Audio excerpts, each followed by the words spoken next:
sur ma chaîne YouTube pour une nouvelle book review. Alors aujourd'hui, pour changer, tiens, je vais vous parler d'un livre jeunesse que j'ai beaucoup aimé, mais qui est très différent de par son écriture et le sujet abordé de ce que je lis habituellement. Il s'agit de Apocalypsis Cavalier Blanc Alice de Elie Essarian aux éditions Nouvel Angle Matagot. Voilà, donc c'est un livre qui m'a séduit. Je vous expliquerai pourquoi après. Tout d'abord, je vais vous faire mon traditionnel petit résumé. Donc on suit Alice Nolin, qui est l'un des 4 cavaliers de l'Apocalypse. Elle a 17 ans, elle est très intelligente, elle a un QI qui ferait rougir celui d'Einstein. Et elle est très au fait d'ailleurs de ce côté de sa personnalité. Elle sait qu'elle est intelligente, elle sait ce qu'elle vaut.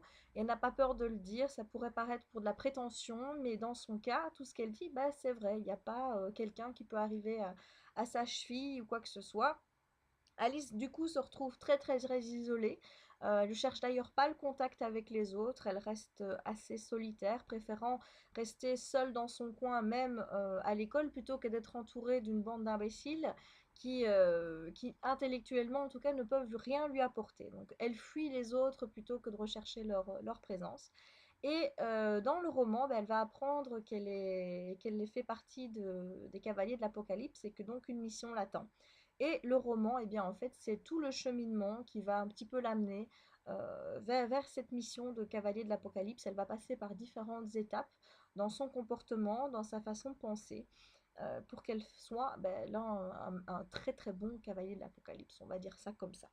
Donc moi, ce que j'ai beaucoup aimé dans ce roman, tout d'abord, c'est le personnage d'Alice.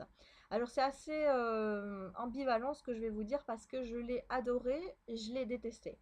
Alice, je suis passée par toutes les couleurs avec elle. C'est très dur de parler de ce personnage-là. Parce que ce que j'ai d'abord aimé chez elle, c'est son cynisme, sa façon de parler des gens, des autres. Elle avait un regard assez froid, assez vrai sur les comportements humains, qu'ils soient au niveau du lycée ou même plus tard. Elle voit clair un petit peu dans le jeu de tout le monde. Et donc elle pose un regard qui est vraiment très froid sur ses camarades de classe. Et parfois je me dis que j'aurais aimé avoir sa répartie à son âge. Ça m'aurait plu de pouvoir clouer le bec de certains en leur répondant du tac au tac. Donc ça, c'était plutôt pas mal de voir un petit peu ce côté cynique qui ressortait à outrance. Et dans tout, je veux dire que ce soit dans ses rapports avec l'école, avec ses parents, elle est vraiment, mais vraiment, elle est mauvaise dans ce qu'elle pense. Même si c'est voilà, on peut même pas dire qu'elle soit méchante par principe ou quoi que ce soit. Non, c'est qu'elle vous énonce la vérité telle qu'elle est. Ça peut être dur à encaisser, mais c'est la vérité, c'est comme ça. Et donc au début, j'adorais ça, j'adorais la voir répondre du tac au tac aux gens, j'adorais l'écouter, lire ce qu'elle pensait à propos de tout et de rien. Donc ça m'a vraiment plu, mais c'est vrai qu'au final, ça a commencé un petit peu à me gonfler parce que je me suis dit avoir quelqu'un qui rouspète surtout, qui trouve tout le temps quelque chose à redire, sans jamais montrer à un moment donné qu'elle est contente, qu'elle est heureuse, ça finit un peu par plomber l'ambiance. Et donc voilà, je m'en suis détachée petit à petit, surtout que d'un côté, elle va vivre des expériences humaines où je me suis dit, ah, on va enfin avoir un côté humain, quelque chose qui va vraiment ressortir chez Alice, pour après repartir totalement dans l'inhumain, dans l'absence totale de considération pour tout, pour rien. Et là, pour moi, elle va beaucoup trop loin dans ce qu'elle fait. Là, on voit bien qu'elle perd petit à petit, j'ai l'impression qu'elle perd son âme. Et c'est ça qui m'a un petit peu choquée, c'est qu'à la fois avec elle, j'avais envie de la protéger de par certaines choses qu'elle va être amenée à vivre, et d'un autre côté, j'avais envie de la balancer aux flics, parce que là, je me dis, c'est plus possible, quoi. Il faut l'enfermer, cette fille, hein.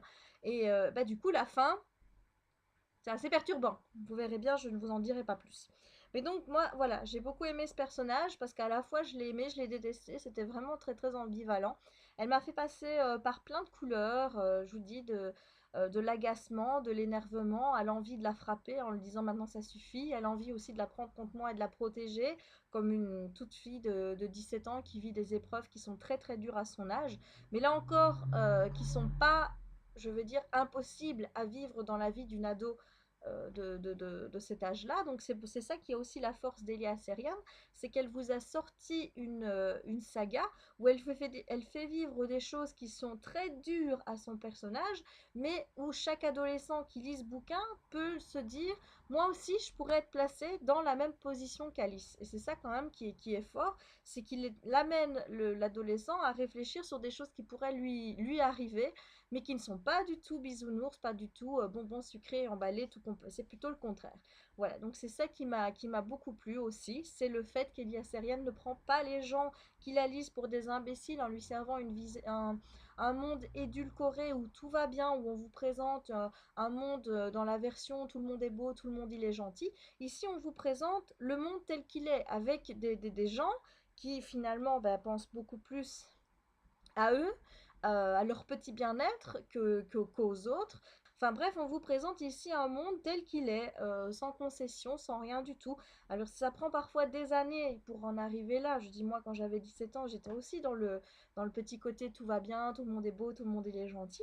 Mais là, voilà, on vous sert déjà à des adolescents la vérité sur un monde qui n'est pas comme ça, qui a ses ratés, ses désavantages, ses avantages aussi, bien évidemment, on aborde certains points à ce niveau-là, mais un monde qui est vrai, qui fait réfléchir les jeunes sur justement la façon de se comporter dans ce monde. Donc voilà, c'est ça qui m'a vraiment plu dans le bouquin, c'est que Ellie Esserian prend tout à rebrousse-poil, elle fait pas dans le sucré. Moi, j'ai toujours cette expression-là pour les bouquins jeunesse où on vous sort un monde, tout est joli, tout est mignon et compagnie, où les personnages évoluent, bon, il leur arrive des choses, mais ça se finit toujours très bien.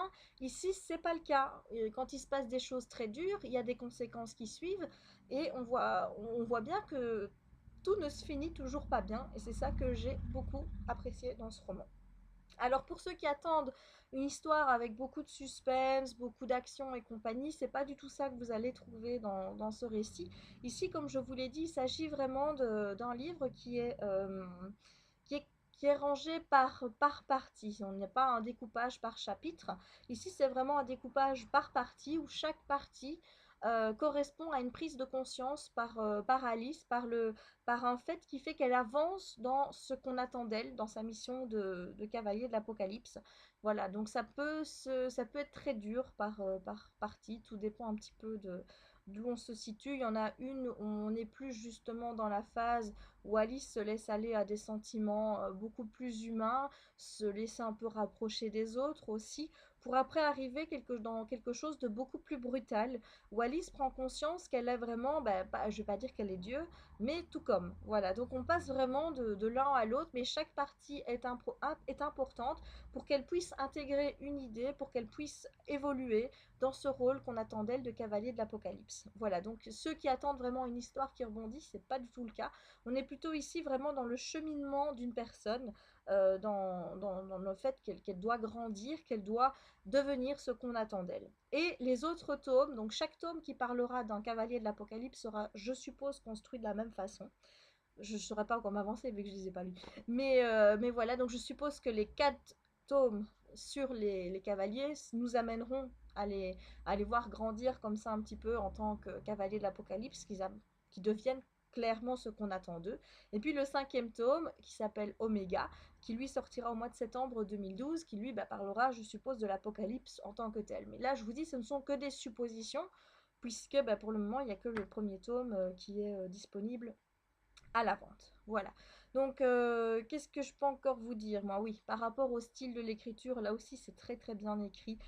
C'est une écriture qui est vraie, tout simplement. Il n'y a pas d'autre mot pour décrire ce qu'Elie Asserian a mis dans ce roman. C'est une écriture qui est vraie, qui dit avec des mots simples, des choses très très dur parfois, mais en même temps, comme je vous dis, vous avez Alice qui est très intelligente, qui a un QI énorme. Vous ne pouvez pas vous permettre de vous balader avec elle dans un roman avec un vocabulaire trop trop simple aussi, ni avec un style qui soit trop simple et des idées trop simples.